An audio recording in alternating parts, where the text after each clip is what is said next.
The day I left the Northwood estate, Paul was leaning against the doorframe. He watched me pack, a smirk playing on his lips. "What's this?" he drawled. Finally realized that even having my child wasn't enough to make me marry you? Decided he's useless now, so you're not even going to take him with you? Before I could answer, Leo, who had been eavesdropping just outside the door, crept into the room. He carefully tipped his piggy bank upside down, pouring a handful of coins and crumpled bills into my palm. "Mommy, you have to take care of yourself, okay?" he said, his small voice earnest. And can you please promise you'll never, ever come back?" He looked up at me, his dark, round eyes brimming with an almost unbearable hope. "Auntie Claire said she'll only be my new mommy if you leave for good." After he said it, he just blinked at me, the anticipation practically vibrating off him. Paul's voice dropped a low warning. "Leo, is that what they teach you at school? How to speak to your mother?" Leo's head drooped, his lower lip jutting out in a pout. "But last time, when Auntie Claire asked if you liked Mommy, you said no, Daddy. So I don't really like her that much either. If she wants to go, just let her go." His words no longer had the power to wound me. Not anymore. A week ago, on his 6th birthday, he'd thrown a tantrum, insisting he wanted to celebrate with Paul and Claire. In that moment, something inside me shifted. The desperate, grasping fear I'd lived with for so long simply vanished. I had no desire to stop him. Later that evening, I walked past the restaurant. Through the window, I heard him proudly telling the violinist that Claire was his mother. My heart remained perfectly still, a calm, flat sea. I was kneeling on the floor, packing, so my eyes were level with his. I closed my hand around the money he'd given me and gave a small, firm nod. "All right," I said, my voice quiet. "I didn't call myself Mommy. I promise you. I will never come back to this house. And I'm not your mother anymore. You're free, Leo." He seemed stunned that I'd agreed, so easily. He stared at me for a beat, his expression blank. Then his face split into a wide grin. "Yay.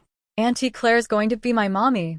He bolted from the room, shouting that he was going to call Claire and tell her the good news. I packed the last of my clothes, zipped the suitcase shut, and stood up. Paul had been silent this whole time, but as I moved to pass him, his hand shot out, clamping around my arm. His eyes were half-lidded, his expression unreadable. "Jenny, not liking you doesn't mean I hate you." His voice was low, threaded with a faint, rising irritation. "I've gotten used to you over the years. What's all this drama about? Do you really have to leave?" I wanted to say something, but it all felt pointless and melodramatic. Instead, I just pulled my arm free. "Take care of Leo," I said. I dragged my suitcase out of the house. It was a long walk from the mansion to the main gate of the private community. The weather mirrored my mood. A bitter wind whipped fallen leaves from the pavement, slapping them against my legs. It would have been easy to look pathetic, to feel small and defeated. But I never once looked back. I had already rented a small apartment and found a job. Drawing on my old degree, I'd been hired as an instructor for a children's art program. On my first day, I walked into the staff office to find a few of my new colleagues huddled around a little girl. "Rosie, darling, does your uncle like sweets?" "Oh, and what's his type? What kind of girls does he like?" "Rosie, sweetie, is he picking you up tonight?" The little girl's face was a mask of stoicism. "You said you wanted to talk to me about my artistic style." The teachers exchanged awkward glances. "If there's nothing else, I'm going back to the classroom," she announced. She turned, saw me, and gave a polite, "Hello, miss," before walking out, her gaze fixed straight ahead. My new colleagues were friendly enough. After showing me the ropes, they started gossiping about the girl. "You probably don't know, but her uncle is Dennis Harris. He and Paul Northwood are basically tied for the title of Northwood's most eligible bachelor." Well, they were. I heard Paul's back with his first love, Claire Somerset, now that she's returned from overseas. So, I guess that just leaves Dennis. Hearing Paul's name again, I felt nothing, as if they were talking about a stranger. But Dennis Harris. I sighed silently. He was Paul's biggest rival. And he'd never made a secret of his contempt for me. Every time we'd crossed paths, he'd hit me with some kind of insult. Pathetic. A picture of Paul and Claire kissing is trending online, and you don't even make a peep. What do you even get from being with him? A ring? A title? For God's sake, Jenny, have you ever considered looking at someone else? I decided it was best to keep my distance from the girl named Rosie. If Dennis found out I was working here, he'd probably pull strings to have me fired. Paul called while I was on the subway home, packed shoulder to shoulder with the evening rush. Hello. The noise on my end was deafening. He paused before speaking. Where are you? On the subway. A dry, almost inaudible chuckle came through the line. The subway? Jenny, you're really reaping what you sow. I gripped the handrail. Did you need something? I could hear his footsteps, the sound slow and deliberate even through the static, just like the man himself. I could picture him perfectly, rising from his massive desk, walking over to the floor-to-ceiling windows of his office. Leo has a fever, he said. Give me your address. I'll come get you. No, thank you, I said, my eyes dropping to the floor. The staff at the house will take care of him. He doesn't need me. Paul's voice hardened. Are you serious about abandoning him? Jenny, he said, his tone laced with disbelief. Is this all because he said he likes Claire more? Paul never understood my feelings for Leo. Even after I told him, countless times, that I had taken emergency contraception after that night, he refused to believe me. Because I had been in love with him for years, he was convinced I had gotten pregnant on purpose to trap him in a marriage. In his eyes, my love for Leo was never real. He was just a tool. A pawn. He had no idea about the countless nights I'd spent spiraling, consumed by the fear that Leo was slipping away from me, that his affection for Claire was growing stronger every day. The train pulled into a major hub, and the car emptied out.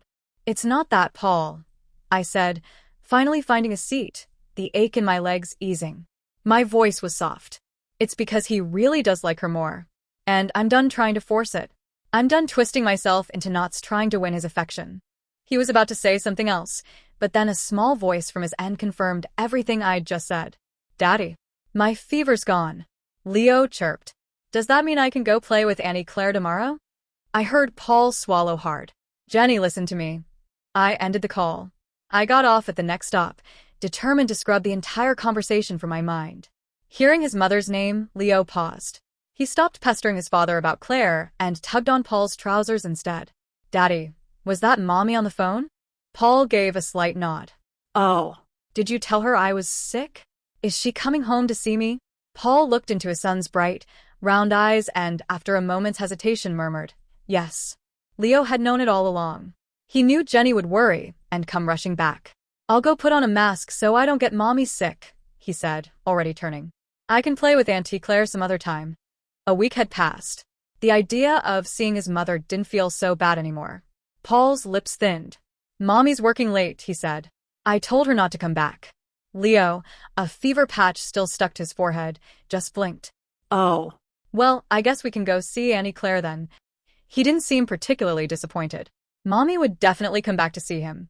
She always got the most anxious whenever he was sick. Still, it was a little strange. In the past, even if she was in another country, she would have been on the first flight home the moment she heard he was sick. After a week, I'd settled into the new job. Dennis Harris had yet to make an appearance, but just in case, I always made a point of hiding in the office grading artwork whenever parents came to pick up their children. I only slipped up once, the day Rosie was out sick and I had to help a colleague escort the students out.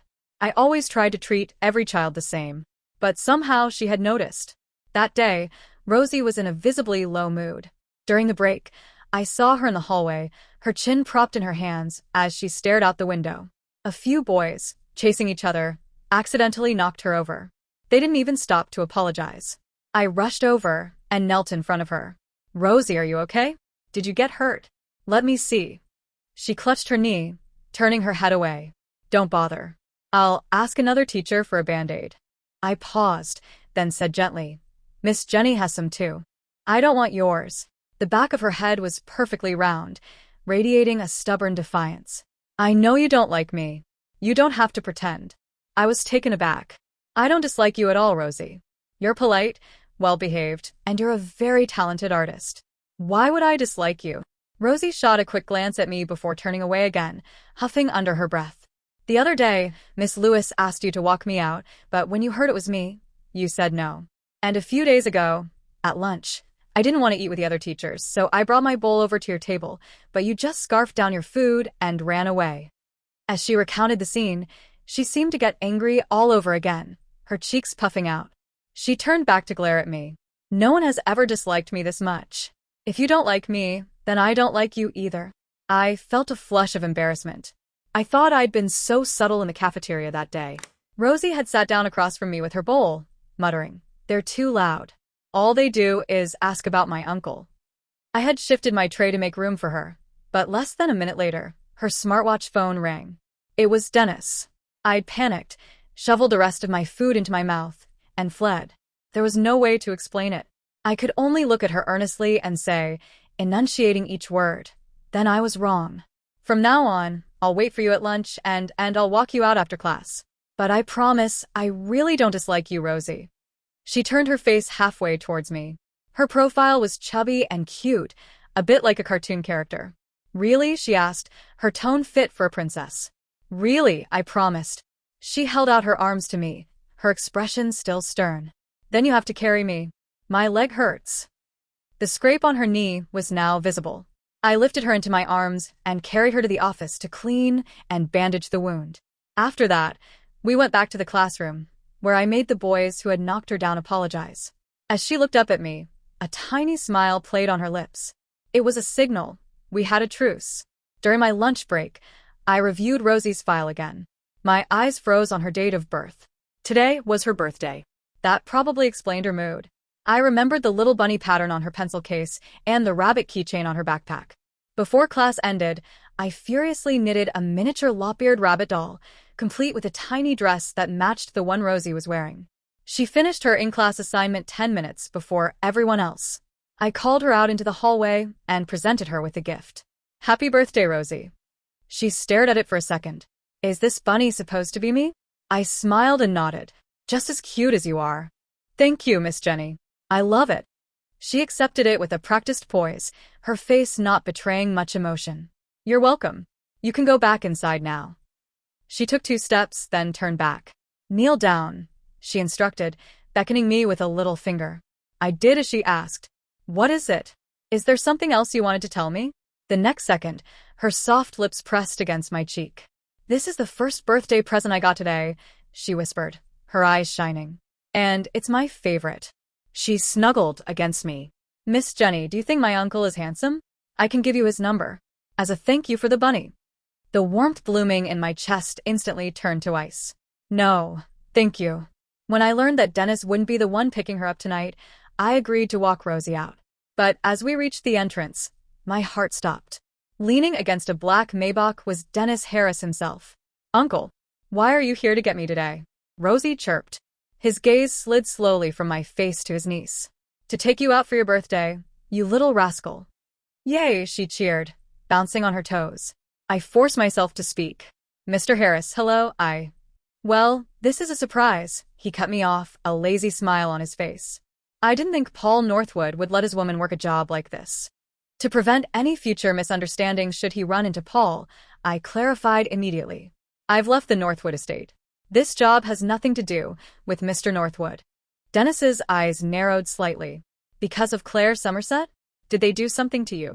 I didn't want to get into it with him. I pretended not to hear. "If you don't have any questions about Rosie, I'll be heading back to the office." Rosie gave me an innocent little wave. "Bye, Miss Jenny." I waved back. "Bye, Rosie." As I turned to leave, I could feel his stare burning into my back. 20 minutes later, my shift was over. As I left the building, I saw the Maybach was still parked out front. The window was down. Dennis was leaning against the steering wheel, his head turned towards me. "The little one is throwing a fit. Insists she wants you to celebrate her birthday with her." I glanced into the back seat at Rosie. She let out a small, confused huh, and tilted her head. "But, Uncle, didn't you say?" Dennis cut her off with a sharp TSK. "Can't park here. Get in, we'll talk in the car."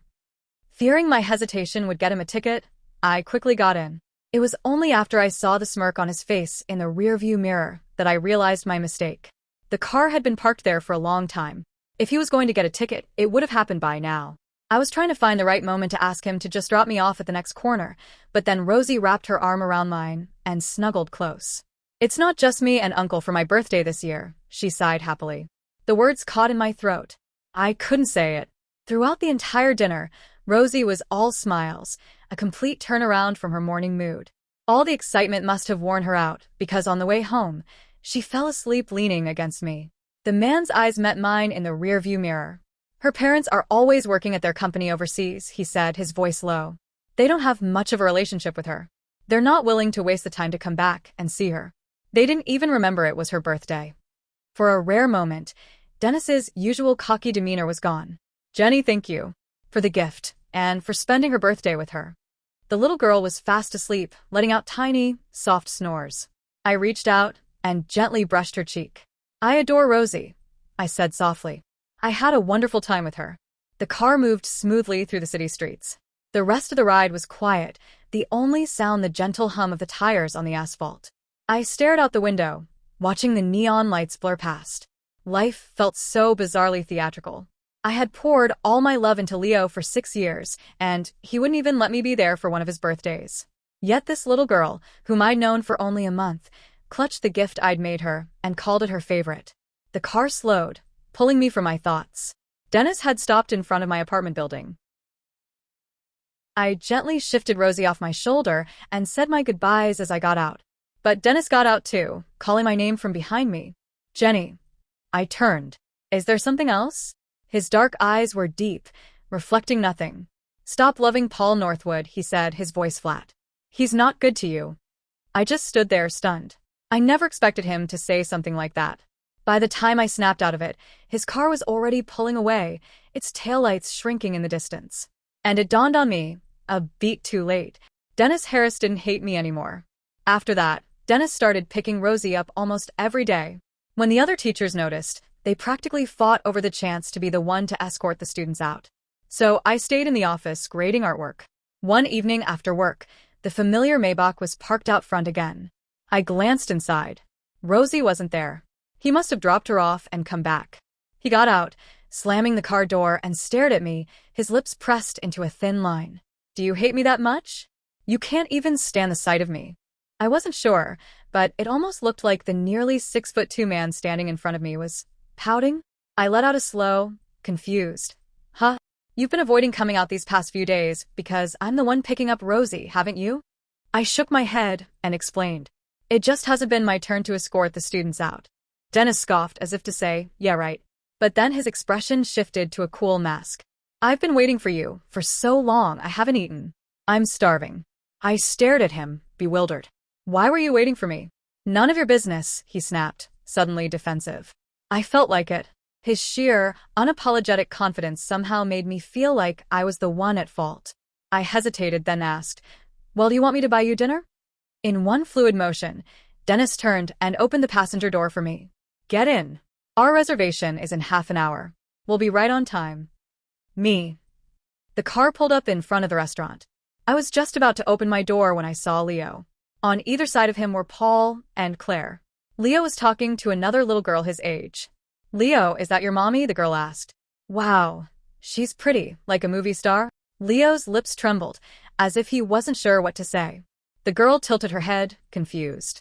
But I remember another time, a kind of plain-looking lady came to pick you up from school. Which one is your real mom? So that was why Leo never wanted me to pick him up. At the estate, I rarely went out and paid little attention to my clothes. I usually wore simple, comfortable things. The one time our driver had been off and I'd picked him up myself, he had sulked for days. Hearing the girl's question, Leo suddenly reached out and grabbed Claire's hand.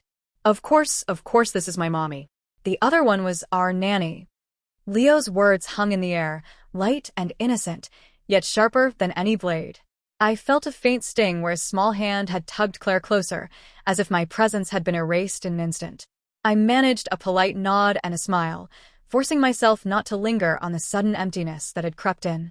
The city lights outside the restaurant blurred into streaks of orange and blue as I walked back toward my apartment. Each step felt deliberate, like a small protest against the tangled web of loyalties and attachments I had stepped into. By the time I reached my door, I told myself I had chosen my path. Leo was happy. Paul was content with Claire. And I would carve my life out on my own terms, no matter how complicated it might get. Yet, even as I fumbled with my keys, I couldn't shake the awareness of a presence that had grown quietly, almost unnoticed, beside me. Dennis Harris. Somewhere between teasing and protectiveness, he had a way of staking claim on my attention without even asking for it. The following morning, the air outside the school was crisp, carrying the faint tang of exhaust and wet leaves. I had promised Rosie I'd be there for her little art show, but my nerves buzzed with a tension I hadn't expected. Through the glass doors, I spotted Paul and Claire already at the front, chatting animatedly with parents. Leo, oblivious to the tiny dramas of the adult world, ran up to Claire with a crumpled drawing. "Mommy, look what I made for you." Claire knelt to his level, her hair catching the sunlight, and laughed softly. "Oh, Leo, it's beautiful. You've really outdone yourself." I lingered at the edge of the room, feeling the familiar hollow tug in my chest. Every laugh, every whispered word between Paul and Claire carved away a fraction of the space I once thought belonged to me. Watching old flames work their magic again, a voice drawled from behind me. "Dennis." "Of course." Leaning casually against the wall, hands in his pockets, eyes glinting with amusement. I sighed, trying to steady my voice. "You're early." "Just in time," he said, smirking. "I figured you'd need someone to remind you that not every heartbreak deserves a standing ovation." I shot him a look sharp enough to slice through his teasing, yet something in his tone made me pause. There was no mockery here, only a careful attention that made my chest tighten in ways I didn't entirely understand. Leo bounded toward us with another drawing. "Look, I made this for school today. Mommy, you have to see." Claire's smile was radiant as she crouched beside him again, but I noticed a flicker in her eyes, a subtle awareness of me lingering nearby. My presence wasn't invisible. It never had been. Dennis leaned closer, his voice a low murmur only I could hear. "You okay?" I glanced at him, swallowing the lump forming in my throat. I think so," I said, forcing the words out like stones from my mouth. "Just seeing them like this." He nodded once, like he understood entirely without me having to say more. Then, with a glance toward Claire and Paul, he added softly, "Funny, isn't it? How the people who hurt us most also have the power to make our hearts skip." I didn't reply. There was truth in his words, but it wasn't my story to retell, not yet. Instead, I focused on Leo. He beamed, oblivious to the tension around him, holding up his art as if it were a trophy. And for a moment, just a brief moment, I allowed myself to simply watch him, content, vibrant, unburdened by the loyalties that tangled the adults around him. Dennis' presence at my side reminded me that the world wasn't just Paul and Claire. There were other connections, other possibilities, even if they arrived quietly, unexpectedly, and insisted on staying whether I wanted them to or not. And somehow, amidst the lingering ache, I realized I was beginning to notice Dennis, not as the rival, not as the tease, but as someone I might finally see clearly, without pretense, without the shadow of past mistakes. The invitation arrived in the form of a brief text. "Rosie's class is having a small exhibition tonight. I figured you might want to see the masterpieces firsthand.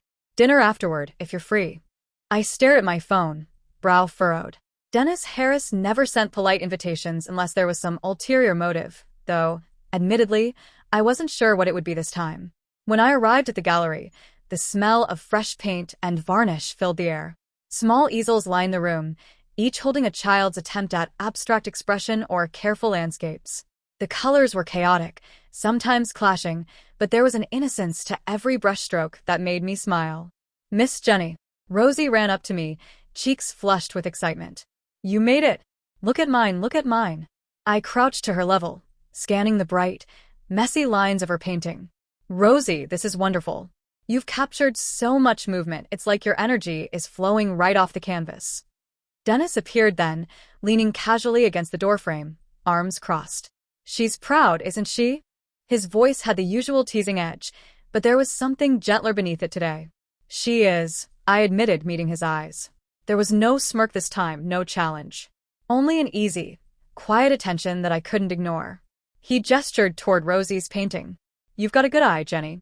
You notice the details." I felt a warmth rise in my chest. Dennis Harris noticing my observations wasn't something I expected, or even wanted to expect. "You've got to stop being so contradictory," I said lightly. "One minute, you're a ruthless critic. The next, you're some guardian of little artists." He smirked faintly, but there was a softness in his gaze. Maybe I just pick my battles. Some things are worth protecting. I shook my head, trying to dismiss the flutter in my stomach. "I suppose Rosie is worth it." "Exactly." He glanced around the gallery, voice dropping slightly. "And maybe some people aren't thrilled about who I spend time with." I followed his glance and caught the subtle eye rolls of a group gathered near the refreshment table. Well-dressed, sharp-featured adults who clearly disapproved of Dennis' attention toward me. Their stares lingered longer than polite curiosity. Dennis noticed my glance. He leaned a little closer, his lips brushing my ear. "Don't worry about them. I've dealt with judgment before. You're not one of my problems." I felt the tension in my shoulders ease slightly, though the knot of unease remained. Dennis Harris, arrogant, untouchable Dennis Harris, had just made it clear that my presence mattered to him more than anyone else's opinion. The evening unfolded in a blur of small talk and laughter. Rosie darted between us and her classmates, proudly explaining her work to anyone who would listen. Dennis stayed close, teasing her just enough to make her giggle, protective enough to catch her elbow if she tripped on the polished floor. As I watched them, I realized something unsettling. I was noticing him more than I wanted to admit. The arrogance, the teasing, the sharp-edged humor, all of it was still there, but tonight, it was tempered with care. A side of Dennis Harris I had never seen before, and one I couldn't easily reconcile with the man I had always thought I understood. When the gallery emptied and the staff began packing up, Dennis turned to me. "Dinner?" His tone held no games, no teasing, just an invitation, simple and direct. I hesitated, then nodded. "Yes, dinner sounds fine." As we walked out into the cool night air, the city lights reflecting off wet pavement, I couldn't shake the feeling that this was only the beginning. Between the protective gestures and the subtle social friction around us, something new was stirring. Something I wasn't quite ready to name, but couldn't ignore. And I knew, with an almost terrifying certainty, that my life was about to get a lot more complicated. The apartment was quiet, the kind of quiet that made the edges of my thoughts sharper than usual. I'd unpacked Rosie's birthday gifts and put them on a shelf where they caught the sunlight just so.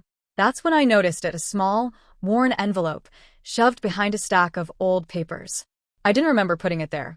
My fingers hesitated before opening it, a sense of foreboding threading through me. Inside was a faded photograph, edges curled with age, and a letter written in Paul's precise hand. The photograph was from years ago. Paul, young and confident, standing beside a younger Dennis. Both were smiling, but their eyes told a different story: competition, tension, and unspoken challenges. In my memory, I was in the corner of that room, awkwardly holding Leo, barely keeping him from toppling off a chair. The letter, however, cut deeper. Words that I had buried beneath layers of denial and hurt spilled back to me. "Jenny, don't mistake my patience for love. He's yours only as long as he wants you to be. Don't tie yourself to what isn't yours." A shiver ran down my spine. I had spent 6 years terrified of losing Leo, of being replaced, of being considered unnecessary. And now, staring at these old words, I realized how much that fear had shaped me, how it had silently dictated every choice I'd made. My thoughts were interrupted by the soft click of the door. Dennis stepped in, carrying 2 cups of coffee, his presence filling the room before he even spoke. "Late night?" he asked, raising an eyebrow as he set a cup in front of me. I glanced at him, hesitant to show the photograph and letter, but the knot in my chest compelled me to share it. "I found something from the past," I admitted, placing the photograph face up. Dennis crouched beside me, eyes narrowing slightly as he took in the image. The early Northwood rivalry days," he murmured, a faint smile tugging at his lips. "And you were there, always trying to keep up." I swallowed, bitterness and exhaustion lacing my voice. I didn't just try to keep up. I spent years terrified I'd lose him, Leo, because of them, because of me. Dennis' gaze softened, and he reached out, a hand hovering near mine but not touching, as if giving me space to decide. "Jenny, it's not your fault. You did everything you could. And Leo, he's lucky to have you, regardless of the past or the games people play." I looked up at him, vulnerability spilling out before I could stop it. "And you? Why do you care so much?" "Dennis, you've never exactly been gentle with me." He chuckled softly, the sound low and unexpectedly intimate. "Maybe that's why I do. I see you struggling, overthinking, overprotecting, and I know it doesn't have to be that way. You don't have to carry it all alone." His words pressed against something inside me I had ignored for too long. For a moment, I let myself lean into the comfort of his presence, the unspoken promise that he wasn't going anywhere, even if the past had tried to convince me otherwise. I exhaled, letting some of the tension slip away, and finally spoke, quieter than I expected. I don't know how to do this. Let someone in." "Not fully. Dennis' hand finally brushed mine, light and tentative. Then we'll take it slow. No rush. No expectations, just honesty. For the first time in a long while, I believed it could be possible, that the past didn't have to dictate my present. That maybe, just maybe, Dennis Harris, arrogant, teasing, infuriating Dennis Harris, could be someone I could trust. And as I stared at the photograph once more, the fear of losing Leo, the weight of years spent worrying about Paul's opinions, seemed a little less suffocating. The past had echoes, yes, but they no longer had to control me. The galleries smelled faintly of turpentine and polished wood.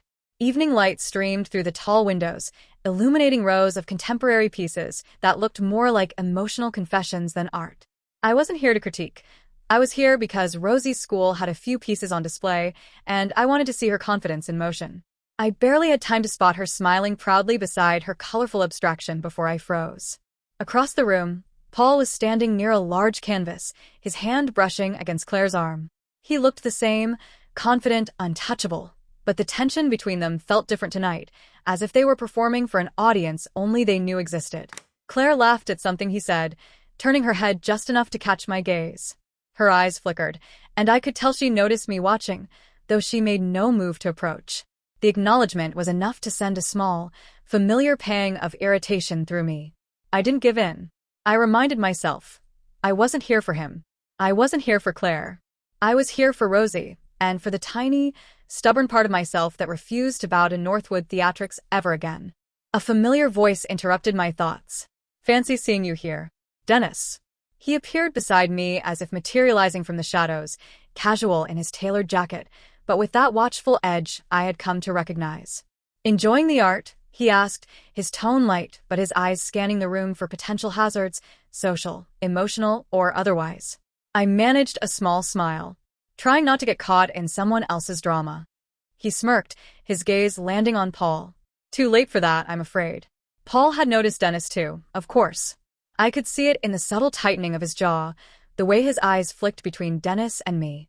There was no outburst, no direct confrontation, but the tension was thick enough to taste. I decided civility was my best weapon.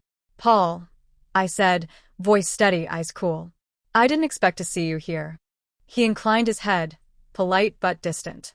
Jenny, I could say the same. Dennis' presence added a layer of complexity I hadn't anticipated.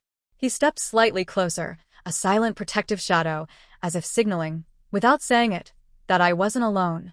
I see Rosie's work is on display, I added, gesturing toward the small corner where her piece stood proudly among the others. Paul's eyes softened momentarily, and I caught a flash of nostalgia in his expression. Yes. She's talented, he said quietly, almost as if afraid of letting himself acknowledge it too loudly. Claire shifted, clearly uncomfortable, and I noticed her glance toward Dennis, curiosity mixed with something sharper. Territorial, perhaps.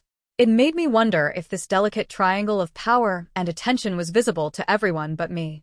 I drew a slow breath. She worked very hard. I'm proud of her. Paul inclined his head again. No words, just that measured distance that said more than any conversation could. Dennis nudged me lightly with his shoulder, a gesture almost imperceptible, and whispered, "Looks like your life is getting tangled in ways you didn't expect." I forced a laugh, though it didn't reach my eyes. Understatement of the century. As I watched Paul and Claire drift toward another group of patrons, I realized something I hadn't quite admitted before. I didn't have to choose between their world and mine. I could carve out a space where I set the rules, where I decided what and who mattered. But for the first time in years, I felt the weight of scrutiny and competition in a different way. Not just from Paul or Claire, but from the presence of Dennis, and how his attention shifted the dynamics subtly, irrevocably. And I knew, with a pulse of certainty, that my life was no longer just my own. It was intertwined with powerful, complicated men in ways I wasn't prepared for, but couldn't turn away from. The classroom smelled of crayons and freshly sharpened pencils.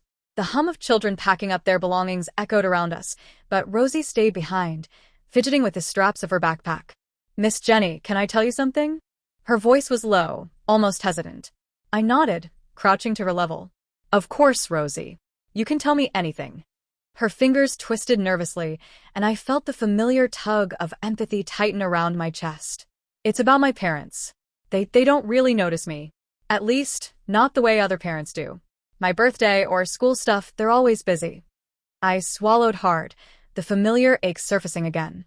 I thought of Leo, of Paul, of all the moments I had spent fearing I'd lose him. And now, here was another child, small, vibrant, but already feeling invisible in a world of grown-ups who didn't prioritize her.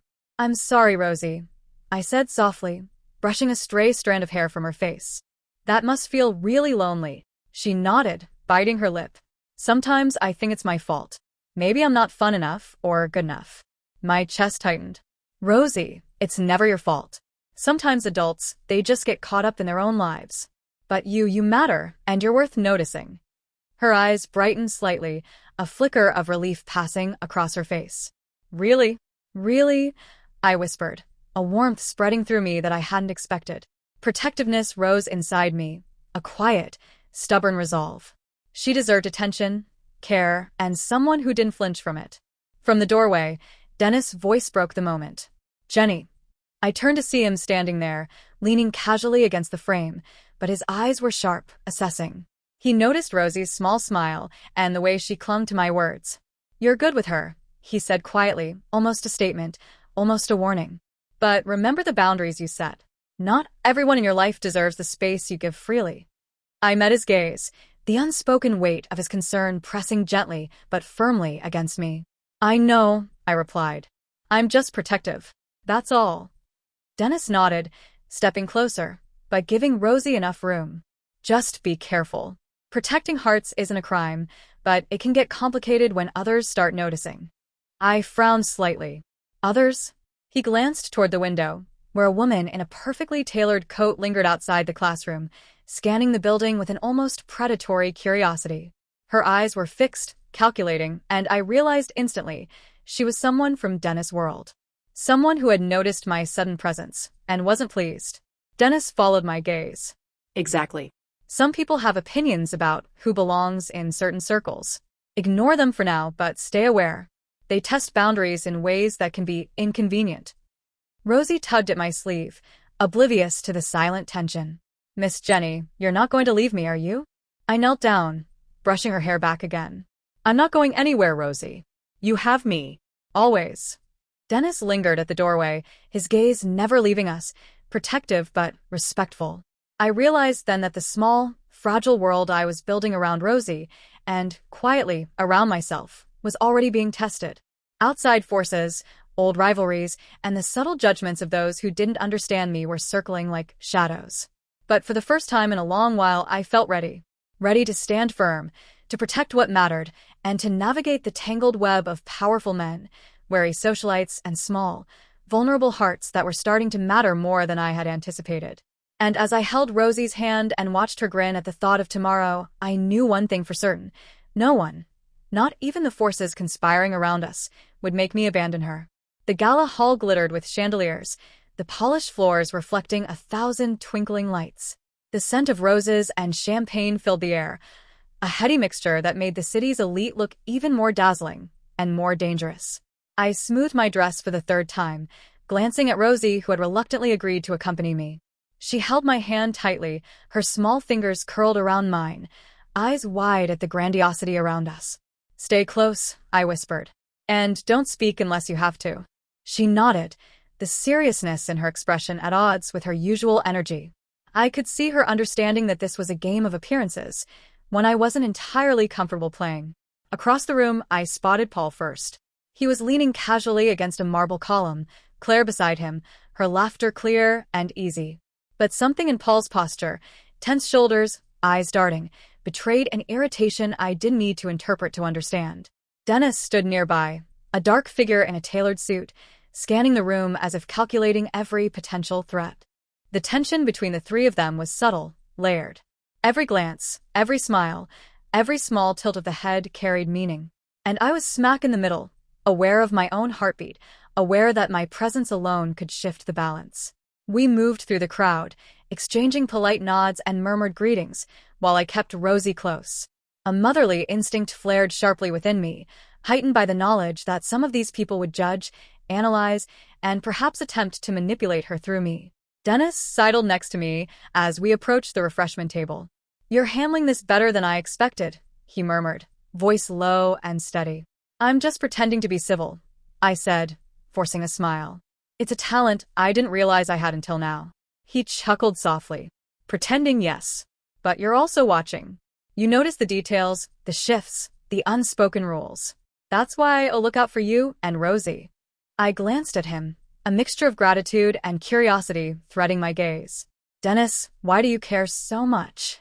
His expression softened, and for a moment, the hardened exterior slipped. I've seen what happens when people like Rosie, or you, don't have someone watching their back. My past. I didn't have that. I made mistakes. Big ones. And now, I'm not going to let anyone else make the same mistakes around her. His words struck me. The arrogance, the teasing, the carefully constructed walls, gone. What remained was a raw, almost tender honesty. Before I could respond, a familiar voice cut through the air, sharp and deliberate. Jenny. Paul. His eyes were locked on me, a mixture of disbelief and something else I couldn't immediately place. Claire's gaze flicked toward Dennis, then back at Paul, her smile tight. Dennis shifted slightly, a protective stance almost imperceptible but deliberate. Paul's jaw tightened. I felt the tension radiating off him like heat. I forced myself to step forward, composure intact. Paul. My voice was measured, polite. It's been a while. Yes, it has, he said carefully, inclining his head. I didn't expect to see you here. Or with him. Dennis didn't respond immediately, but his eyes met mine briefly, a silent message to remain calm. I kept my gaze steady, replying in kind. Dennis has been helpful, I said lightly, careful not to hint at the protective edge he had shown. And Rosie is comfortable. That's what matters tonight. Paul's lips pressed into a thin line. Claire's hand brushed against his arm, but the tension remained. A subtle storm had passed between them, but the undercurrent was sharp enough that anyone watching closely could sense it. Dennis leaned slightly closer to me, voice quiet. You're handling their world well. But don't forget, this is their game. And some of them play dirty. I nodded, my mind absorbing the complexities surrounding us. Wealth, influence, subtle manipulation, everything I'd kept myself distant from suddenly pressed close. And yet, for the first time, I didn't feel entirely powerless. Dennis' presence, and my own growing awareness, gave me leverage I hadn't known I possessed. As the evening unfolded, I realized that life with these men, Paul, Dennis, even Claire, was no longer something I could avoid. My decisions, my presence, and my careful attention to Rosie had already started to intertwine me with their worlds. And the dance of power, subtle threats, and protective instincts was only just beginning. The apartment was quiet, but my thoughts refused to follow suit. I sat on the edge of the couch, staring at the city lights that twinkled through the windows, each one like a distant, indifferent eye watching my life unravel, or maybe, finally begin. Paul's presence at the gallery still lingered in my mind, his cool, controlled gaze carved into my memory. And yet, Dennis' proximity, his subtle protective gestures, his unwavering attention to Rosie, all of it had a gravitational pull I hadn't expected. I closed my eyes and asked myself the question I'd been avoiding. Should I fully distance myself from Paul, cut off the lingering echoes of the past, or risk emotional turmoil by keeping the door, even slightly ajar? Before I could dwell too long, Dennis' voice broke through the silence. You're thinking too much again. I opened my eyes to find him leaning against the doorway, hands in his pockets, expression casual but eyes alert. Do I look like I can stop? I asked dryly, but there was a softness to my words. He moved closer, lowering his voice. Jenny, you don't have to face this alone. Not with him, not with anything. Rosie, Palmy, you're letting them dictate your feelings instead of trusting yourself. I let out a short laugh, the sound more bitter than I intended. You make it sound so simple. It isn't simple, he admitted, gaze steady. But you're stronger than you give yourself credit for. And you rely on people more than you think. Not a weakness. Just reality. Reality hit hard when a sudden, piercing scream cut through the apartment lobby. I shot up, heart hammering. Rosie. My voice cracked as I bolted toward the sound. Dennis was instantly at my side, his long strides closing the distance between us with ease. She had wandered just a few doors down, distracted by a stray cat, but the sight of her small figure trembling sent my chest tightening. I swept her into my arms, relief and anger mingling into a raw, unfiltered surge. Dennis arrived a moment later, his eyes scanning the hallway like a hawk. "She's safe," he said quietly, his voice low but edged with urgency. "You've got to keep her close." I hugged Rosie tighter, feeling the warmth of her small body against mine, the pounding of her heartbeat against my chest. And in that moment, I noticed something. I had relied on Dennis instinctively, without thinking. His presence had become a tether I hadn't realized I needed, a quiet anchor in the storm of my life. I shouldn't have let her wander, I admitted, voice trembling. Dennis' hand brushed my shoulder, firm but reassuring. "It's not about blame. It's about learning who's watching out for her. And for you." I swallowed, realizing how deeply that applied to more than just Rosie. My life, my carefully guarded, solitary life, had become intertwined with someone I had once dismissed as arrogant, teasing, untouchable. And yet now, I couldn't imagine facing the chaos without him. As I set Rosie down, she looked up at me and smiled, oblivious to the emotional turmoil her brief disappearance had caused. Dennis' gaze met mine, unspoken understanding passing between us. I knew, without a doubt, that whatever decisions I made regarding Paul, or even my own future, I had begun to rely on Dennis in ways I hadn't expected. And the realization was both terrifying and oddly comforting. In the dark, I felt the weight of choice pressing down, but also the pull of connection, an anchor I was finally learning to trust. The apartment was quiet, the city's hum soft against the closed windows. Rosie had long since drifted to sleep, her small snores barely audible from the bedroom down the hall. I leaned against the kitchen counter, absently stirring a cup of tea, when Dennis appeared in the doorway. "You're still awake," he observed, voice low, casual, but there was an edge of curiosity in his tone. "I have a lot to think about," I admitted. "It's hard to switch off." He stepped closer, settling onto the bar stool opposite me. "About Paul," he asked gently, but I could tell he was probing, not prying. I shook my head slightly. "Not just him. Leo. Rosie. My life in general.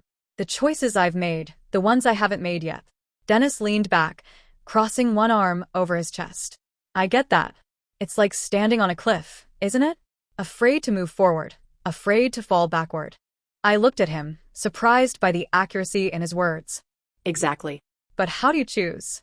How do you decide when the pull of the past is stronger than the hope for something new?" He paused, and for a moment, I caught a vulnerability I hadn't seen before. "I've made mistakes," he admitted, voice low. "Big ones. I pushed people away, kept my walls high not because I didn't care but because I was scared. Scared of losing control. Scared of losing someone important." His gaze met mine, and I felt the weight behind his words. "And now?" I asked softly. "Now, I'm trying to be better," he said. "Not perfect. Just more present. For Rosie, for you. For anyone who matters enough to me to take the risk." I swallowed, the tension in my chest easing slightly. His confession wasn't grandiose or dramatic. It was simple, honest. And in that honesty, I began to see him, not just the teasing, arrogant figure the world perceived, but the man beneath. A small movement drew my attention to the bedroom door. Rosie had cracked it open, peering out with sleepy eyes that seemed far older than her age. "I heard you talking," she murmured. "About stuff." I forced a gentle smile. "Yes, Rosie. We were just being honest with each other." Her small brow furrowed. Are you going to fight about people like adults do? Because I don't like it when people fight." Dennis chuckled softly, his hand brushing hers with a protective, almost instinctive motion. "We're not fighting, Rosie. We're figuring things out. That's different." I knelt down slightly, lowering myself to her level. "She's right," Dennis added, eyes briefly meeting mine. "It's about knowing boundaries and making sure everyone, especially you, feels safe." Rosie nodded slowly, a quiet wisdom in her gaze. "I know. I like it when people are kind, even when it's complicated." The simplicity of her observation hit me harder than I expected. It wasn't just about Paul or Dennis or my own fears. It was about creating a world where honesty and care could coexist with complexity, a space Rosie and I could navigate without fear. I straightened, glancing at Dennis. "Boundaries," I said quietly. "I guess it's time I decide which ones I enforce, and which ones I'm willing to bend." He smiled, a small, knowing curve of lips. "Exactly. "And whatever you choose, I'll be here, respecting them." The night stretched quietly around us, filled with unspoken truths and tentative understanding. I realized then that moving forward didn't have to mean forgetting the past. It meant acknowledging it and choosing carefully who and what to let in. The quiet hum of the city outside contrasted sharply with the storm brewing inside Dennis' office. Papers were scattered across the desk, and my fingers hovered over a folder containing documents I didn't fully understand but knew were important. "They're trying to interfere," Dennis said quietly, leaning against the window, gaze fixed on the street below. "A Northwood associate, someone who thinks they get to dictate how you live your life, how Rosie lives hers." I blinked, heart skipping. Interfere, how? I mean, I already know the Northwoods have a way of inserting themselves everywhere. Dennis smiled, a flash of amusement mixed with seriousness. "This isn't subtle. They've been sending messages, probing boundaries. Whoever they are, they want control, not conversation." I exhaled slowly. "So, we fight back?" Dennis walked over, sliding a chair closer for me. "Not fight. Strategize. Protect. Make sure no one, not Paul, not them, not anyone, crosses the line without consequence." I lowered myself into the chair, studying him. "You make it sound simple." "Simple isn't the point," he said, his eyes catching mine with an intensity one couldn't ignore. "It's effective. And you," he paused, softer now, almost confessional. "You deserve to make choices for yourself, without someone else trying to control them." I nodded, feeling the weight of his words settle over me. "All right," I said quietly. "Then, what's the plan?" Dennis pulled out a map of the neighborhood, dotted with subtle markers. "First, we set boundaries. Who can access information about you and Rosie, and who can't. Then, we make sure you're never caught off guard. It's defensive, yes, but it's also proactive." I leaned forward, intrigued despite myself. "And you're okay with being involved in all of this?" His lips curved into that confident, teasing smirk I'd grown to recognize. "Of course. Someone's got to keep you from panicking when things get ridiculous." I rolled my eyes, but the corners of my mouth twitched with amusement. "I think you enjoy this a little too much." "Maybe," he admitted, leaning back with that easy arrogance that still somehow drew me in. "But I also enjoy protecting people I care about. And you, Jenny, fall into that category, whether you like it or not." A warmth spread in my chest, a subtle, dangerous thing. Trust, carefully measured, small increments, nothing reckless. I realized I had already begun relying on him more than I wanted to admit. "Fine," I said finally, smiling faintly. "But don't get used to me being vulnerable." Dennis' grin softened, the teasing replaced with something steadier. "I wouldn't dream of it. Vulnerability doesn't mean weakness. And neither of us can afford mistakes right now." We worked late into the evening, our conversation a mixture of strategy and easy banter. Plans were laid, contingencies accounted for, and amidst the tension, I realized I felt grounded. Safe. Not entirely at ease, but far from the chaos that had defined my life with Paul and the Northwoods before. As I left his office that night, Rosie sleeping peacefully in the car, I understood one thing clearly. Alliances weren't just about strategy, they were about trust. And I trusted Dennis just enough to take the next step forward. The doorbell rang just as I was finishing dinner, and my stomach twisted into an uneasy knot. I wasn't expecting anyone, especially not him. I opened the door to find Paul standing there, a polite smile on his face, a small package cradled in his hands. "Jenny," he said, his tone carefully neutral. "I thought you might like this." I hesitated, eyeing the neatly wrapped gift. My instincts screamed caution, but curiosity made my fingers brush against the paper. "What is it?" I asked evenly. "Just something for Leo," he said. "I know he's been spending more time with Claire, but I didn't want him to feel like he's forgotten." The mention of Claire was like a lightning strike. My chest tightened, not for myself, but for the little boy who had once clung to me so desperately. "Thank you," I said quietly, taking the gift. I forced a smile, keeping my composure even as my mind raced. "I'll make sure he gets it." Paul's eyes lingered on me, searching for something. Perhaps an apology, perhaps a crack in the armor I'd built over years of heartbreak. I didn't give him either. Later that evening, Leo bounded into the apartment, his small feet padding across the floor. "Mommy, Uncle Paul sent me a package." His eyes sparkled with excitement, a mixture of joy and confusion. I knelt down to his level, trying to gauge his emotions. "That's nice, Leo. Are you happy?" He hesitated, glancing at the gift, then at me. I like Auntie Claire, but I also like you. I don't know if it's hard." My heart ached at his honesty. 6 years old, and already wrestling with the complexities of loyalty, affection, and family dynamics. I reached out, brushing his hair from his forehead. It's okay, Leo. You don't have to figure it all out right now. You can like who you like, and it's not a problem. Dennis, who had been quietly observing from the couch, stood and crossed the room, his presence grounding. Leo, he said gently, it's okay to have feelings for both. But what's most important is honesty, with yourself and with the people who care about you. Leo looked between us, eyes wide, absorbing every word. So, it's okay if I like both Annie Claire and you? I smiled, the warmth of reassurance threading through me. It's more than okay. Just don't feel like you have to choose yet. Take your time. Dennis' gaze flicked to mine, a subtle mix of support and something else. I caught the faintest shadow of jealousy, but it was tempered by his protective instincts. He didn't interfere, merely stood as a steady presence for both me and Leo. That night, after Leo had gone to bed clutching his gift, I sat on the balcony, sipping tea and letting the cool night air wash over me. Paul's attempt to reach back into our lives had been subtle, careful, but the emotional stakes were high. Dennis joined me, standing quietly by my side.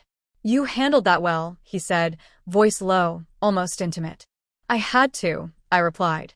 Leo's feelings are his own. I can't control them. I just hope he knows he's safe with me, whatever he decides. Dennis' hand brushed mine, a small, grounding gesture. He is. And so are you. That's the part you need to remember. I leaned back, eyes tracing the lights of the city skyline, feeling the weight of loyalty, love, and growing affection. Leo had choices to make, and so did I.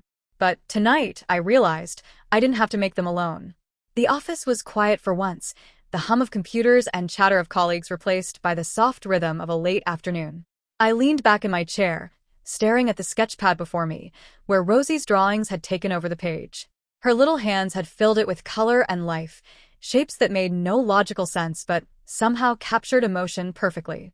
I smiled, realizing that in guiding her, I discovered a quiet strength in myself. When Rosie poked her head in, her usual mischievous grin in place, I gestured for her to come closer. Look at this, I said softly. You've made the whole page your own. She climbed onto the chair beside me, eyes wide with pride. I wanted it to be happy, she said, tilting her head. Like us. You and me. I felt a warmth blossom in my chest, tempered by gratitude and a quiet sense of triumph. It is happy. And you know what? You're part of that happiness, too. Later, I found myself walking home in the crisp evening air, the city lights flickering like distant stars. Paul's attempts to pull me back into the orbit of the Northwoods felt like a whisper in a storm I no longer belonged to. I'd set boundaries firmly, professionally, personally, and for the first time, I realized they weren't walls built out of fear, but lines drawn in confidence. Dennis met me at the corner of the street, his presence familiar and grounding. He didn't need words this time. The small gestures, a brush of his hand against mine, the slight smile he gave me, were enough. The unspoken understanding between us had shifted, softened into something real and steady. You're handling all this remarkably, he said quietly, voice gentle. I shrugged, though the faintest smile tugged at my lips. I'm learning. And I'm not alone. We walked in companionable silence, the quiet of the evening punctuated by the distant sounds of life moving around us. There was no rush, no dramatic confession, just a simple, shared rhythm of two people who had come to trust each other. That night, after tucking Rosie into bed, I lingered in the doorway, watching her drift into sleep. She stirred slightly, murmuring, "Thanks for being here, Miss Jenny. You're really my mommy now."